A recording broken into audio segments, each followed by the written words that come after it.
yourself sort of settling into this average place. And it's almost like you'd be better off if things were shit, because then you would be motivated into doing something significant enough to really create something special. Episode 63 of the Velocity podcast. How are you, my friend? I'm very well, mate. I'm very well. How are you? Good. Yeah, I'm feeling good, thank you. We want to, I'm really looking forward to this conversation because we're going to talk about, I think we're going to throw out some of the models that we've kind of come to learn. But the one for me is the fine trap. The fine trap. And the fine trap is basically where you get yourself to a certain point in your business. You've got some clients, you're making a bit of money, people know you, you've got some results, and you feel like you're in a bit of a groove. And things are fine, like you're making something that's always good, but they're not amazing. But they're not terrible. You're kind of in this middle neutral zone. Now, what this is a trap, because things aren't painful enough. There's enough pain to motivate and drive you to really do something. And you know that you can survive where you're at. You've got just enough to pay the bills. I can do a little holiday once a year. You know, I can. My car's quite nice. It's not my ideal car, but it's fine. It does the job.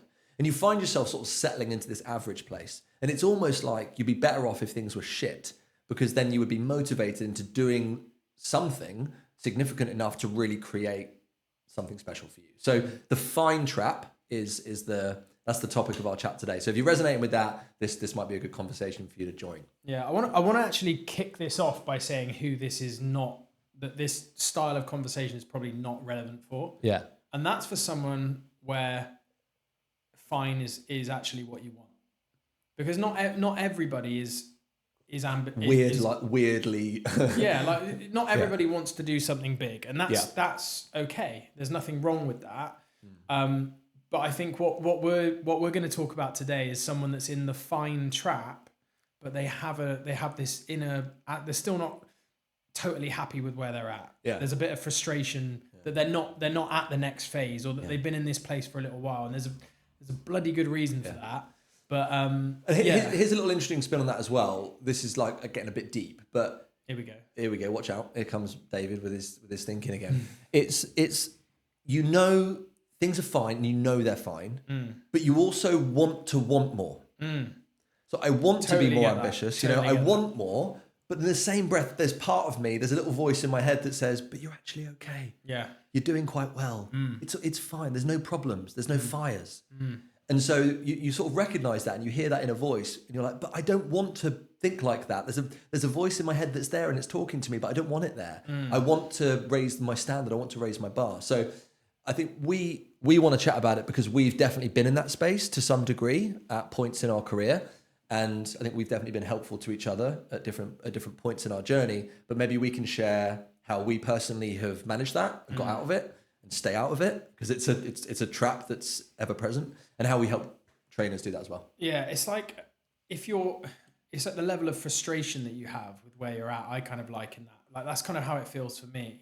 Yeah. And the trap sometimes is where, because there's no pain, because you are comfortable, that frustration is not there, and so it starts to begin to change the actions that you take. And so I was talking to you before we started recording this, about a conversation that I had with a coach who's been with us for about 12 months in the program.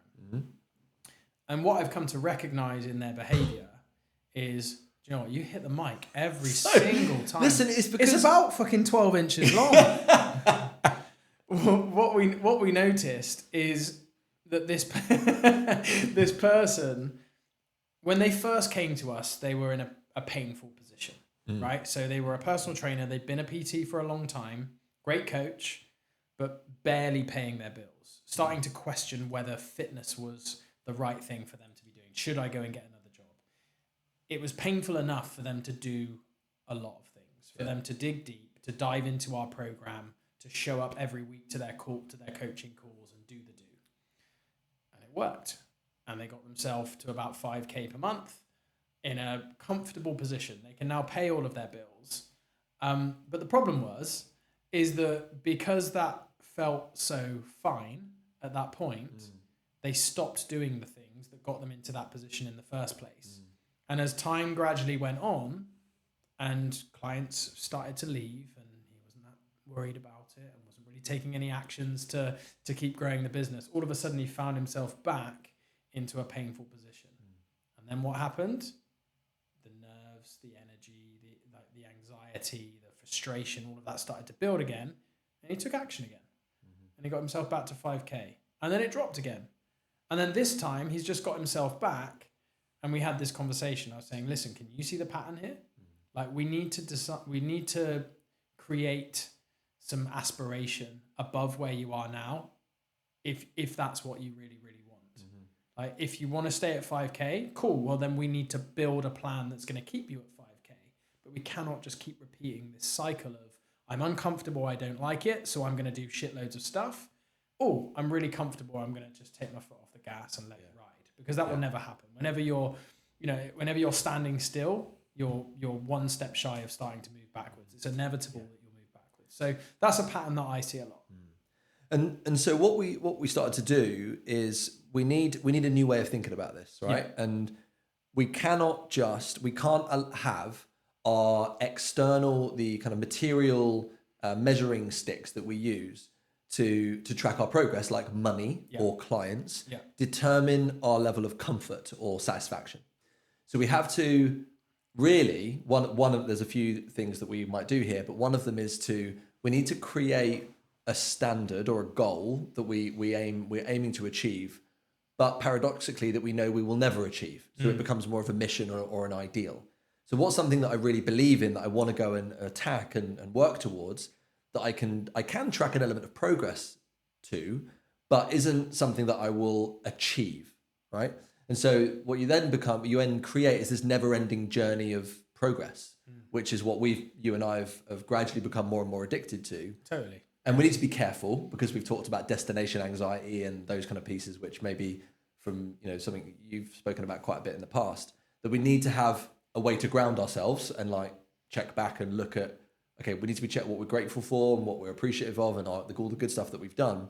But if the goal is not to make 5K a month or 10 or 20K a month, but the goal is to become better, to fulfill a mission, to realize an ideal, then we won't stop. We won't find ourselves in this Groundhog Day situation that you just described. Yeah, I think that's really important. I think both, personally for me, I think both are important. I think you do need, it's a bit like the short term and the long term goals. Like the monetary things, the data things, like they're really important because they're proof, they're evidence that what you're doing is working. And you want evidence, you want feedback, you want something to see, to look at, to show for all the work that you've been putting in. Yeah. You've got to have the tangible, the material stuff. Yeah, but I also like what you're describing. Like I like the feeling of, or the journey, which is never ending, is really important if you are going to be a bit more entrepreneurial in the way that you approach things. And again, just to caveat that's not for everyone. We're not saying that every single personal trainer needs to be entrepreneurial in their thinking. No. Not every trainer needs to want to get to even 5K a month necessarily. I mean, the coaches that we want to work with are people that have a minimum ambition to get to 5. And our mission is to get everybody to 7 before we move into something called the tiered model, if they want to do that and go further. Yeah. But we know that's not every coach. And so this isn't for you. This line of conversation isn't for you if you're fine with being fine. Like if your mission is, I want to cover my bills and I want to stay there and I don't want to do any more because I want, I just don't want any more stress than that. I just want to do the minimum that gets me by. That's amazing. Like sometimes I wish I had that level of thinking, right? So there's nothing wrong with that. But what we're talking about, as we said, are the people that get to a place of comfort, but they know somewhere inside them that they want so much more. There's still frustration. There's still this kind of like this lust for something a little different, but their actions are not reflecting that. Yeah, you're absolutely spot on. And so, the fine trap is a tricky one, because it's another one of those little challenges on the journey of building a business, which I don't think are obvious, because by their definition, when things are neutral, they're fine, they're okay. There isn't that much pain to alert you to problems. There might not be that many problems, but I think when you reframe problems as opportunities or like things that we can make better, if your goal is to be absent of problems, then you'll probably lower your standard a little bit. You won't stress yourself. You'll tuck yourself in that cozy comfort zone, and you won't have any opportunity for growth. But I have been thinking about and reading about the idea that growth is by its definition very chaotic. Yeah. It's very uncomfortable because to grow means that you are stressing a system so that it's capable of more. Like progressive overload is the best metaphor for this for trainers, where your body isn't capable of squatting at this level for this intensity for this duration, but we're going to take you to the edge and just over. So we tell the body we want to be able to do more. You're going to have to adapt. You need to adapt. Now, if you never took yourself outside, like trainers know this is like the back of the hand fundamental theory for training and improvement in the physical world. If we take that to your business and what you're capable of inside of a business context, it's the same principle. And if you're not experiencing discomfort or problems or issues, challenges, then you're just not getting anywhere close to that comfort zone. And that the kind of mind fuck of this is that you never ever know where your comfort zone is until you stress yourself or you try. You're like, I'm going to go and I'm going to go and see where the limit to my capacity is. And I thought of this metaphor for this, which is the Truman Show, right? The Truman Show. What a film. You've got Jim Carrey in the main role, and he doesn't know he's in this TV show that's been made of his life. And there's one time he starts to like get curious about what's real, what's not, and is this a figment of my imagination? Like what is life? What is the truth? And it's like asking ourselves, what is our ability? What is our potential? What can I achieve? What is the extent to this? And so he goes in that boat, doesn't he? And they put a thunderstorm, and he gets to the edge, and he's like, oh. And he's like, he finds it, and it's like the edge to the arena. And he kind of climbs up, and there's that famous scene when he walks up the steps, and he turns around to the camera, and he says, in case I don't see you, good afternoon, good evening, and good morning, good night. Yeah. And he leaves. And I think that's a really cool, like, if you've seen the film, if you haven't, then you've just lost you. But but there's a really cool, like, you've got to go out there, you've got to stress it, you've got to keep going until you hit the comfort zone. You're like, whoa. But actually, when you get there and you sit with it for a bit, you realize that it's actually really cool because you're like, I can do more. I'm capable of more. What are the possibilities? Like, they're endless. Yeah. Do you know my big take on this? And this is where this is what, in my opinion, one of the reasons why we took too long to launch Velocity and to do something really big. Yeah. Right? Yeah. Because you've heard the phrase of like, you are like the people that you hang around with the most, like the 5 people that you hang around with most are going to have the biggest influence on you. Yeah. I butchered that, but you know what I mean. Yeah. I think that the problem sometimes is the standard of living for personal trainers is so low. Yeah. Average income is based on where you live. Obviously, it's around 2,000 to 3,000 a month. Yeah. Okay. Which isn't a great deal in today's money. No. So if you are a coach, let me just paint a picture, and it's not these exact numbers, but let's say that you're working in a commercial gym with 5 other trainers, and you're earning double. You're earning 4K a month, and you're fine. You can pay. I'm fine. I'm fine.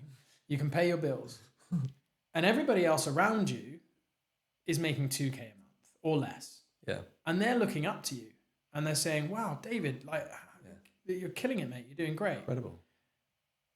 That has to have an influence. That has to suggest that you have already achieved the peak. Yeah. Right. Whereas if you go and pull yourself out of that gym and you go to another gym where everybody's earning 10K a month, I bet you your level of ambition changes overnight. Yeah. It's big fish, small pond. Yeah. Small fish, big pond, like scenario, isn't it? And we see that, that's why we love our community at Velocity. We have our cheetah squad, which is our guys that are, classically earning 7K a month or more.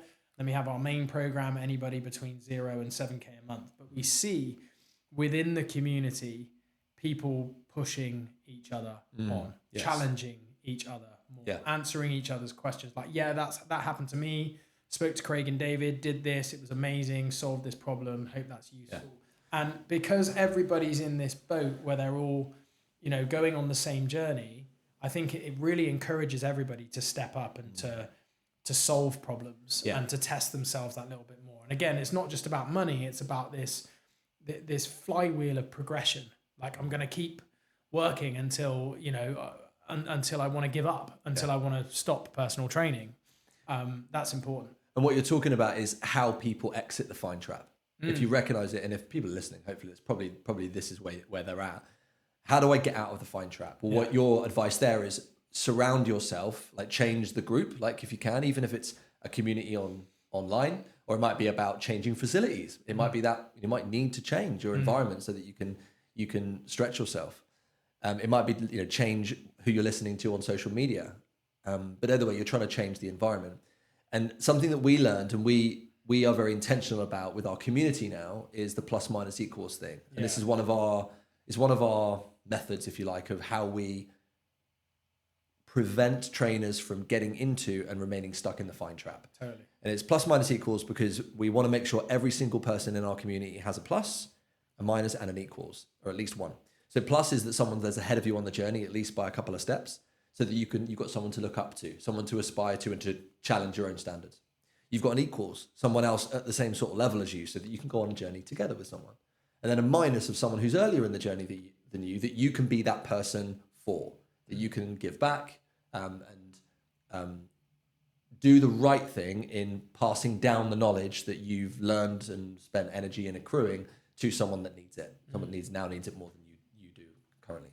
So plus minus equals is our kind of method to solve that. Yeah, they're all super valuable. Like the minus one, a lot of people don't see the value in that. But when you help somebody else out, like that's a very selfless thing to do. Yes. But the selfish thing within that, if we're going to look at those two, is that you're reminding yourself of things that you probably already forgot. We spoke the other day about doing the basics.